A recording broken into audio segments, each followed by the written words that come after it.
আসসালামু আলাইকুম রহমতুল্লাহি ওবরাকাতুহু। সম্মানিত প্রিয় মুসলিম ভাই ও বোনেরা, আর ইসলামিক টিভির পক্ষ থেকে সকলকে জানাই আন্তরিক মোবারকবাদ।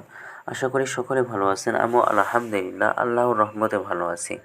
আজকে আপনাদের মাঝে আলোচনা করব ভুল ক্রমে অজু ছাড়া নামাজ পড়লে করণীয় কি, আপনি কি করবেন। প্রশ্ন হলো যে অজু ছাড়া নামাজ তো এটা হয় না, বিষয়টি আমাদের জানা আছে, কিন্তু কখনো কখনো নামাজ শেষে আমার মনে পড়ে যে আমি অজু ছাড়া নামাজ পড়েছি।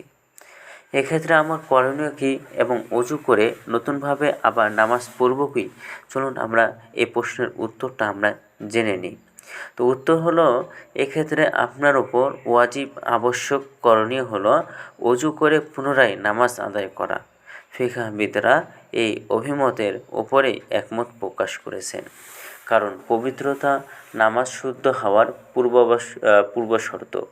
হাদিসে রাসূলুল্লাহ সাল্লাল্লাহু আলাইহি সাল্লাম বলেন, তোমাদের কারো যদি অজু ভেঙে যায় তাহলে পুনরায় অজু করার আগ পর্যন্ত আল্লাহ তাআলা তার নামাজ কবুল করেন না।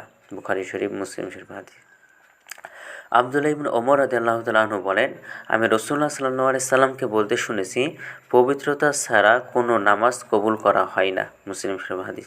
প্রখ্যাত হাদিস বিশারদগণ এবং ফিকহাবিদরা ইমাম শরফ আন নববী রহমতুল্লাহ আলাইহি বলেন, উযুহীন ব্যক্তির জন্য নামাজ পড়া হারাম। এই ব্যাপারে আলেম ওলামারা একমত রয়েছেন। তারা এই ব্যাপারেও ঐকমত্য প্রকাশ করেছেন যে এমন ব্যক্তির নামাজ শুদ্ধ হবে না অজু না থাকা সম্পর্কে যে অবগত থাকুক কিংবা অজ্ঞ হোক, কিংবা অজু না থাকার কথা ভুলে গিয়ে থাকুক। তবে সে যদি একদম অজ্ঞ হয় কিংবা পুরোপুরি ভুলে গিয়ে থাকে তাহলে তার কোনো গুনাহ হবে না। আর যদি অজু না থাকার বিষয়টি এবং অজু ছাড়া নামাজ হারাম হওয়ার বিষয়টি জেনেও সে নামাজ পড়ে এবং পড়ে থাকলে পুনরায় আদায় না করে, তাহলে সে জঘন্য গুনাহে লিপ্ত।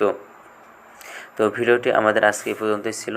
ভিডিওটি ভালো লাগলে অবশ্যই চ্যানেলটি সাবস্ক্রাইব করে পাশে থাকবেন। ধন্যবাদ সকলকে। আসসালামু আলাইকুম রহমতুল্লাহি ওয়া বারাকাতুহু।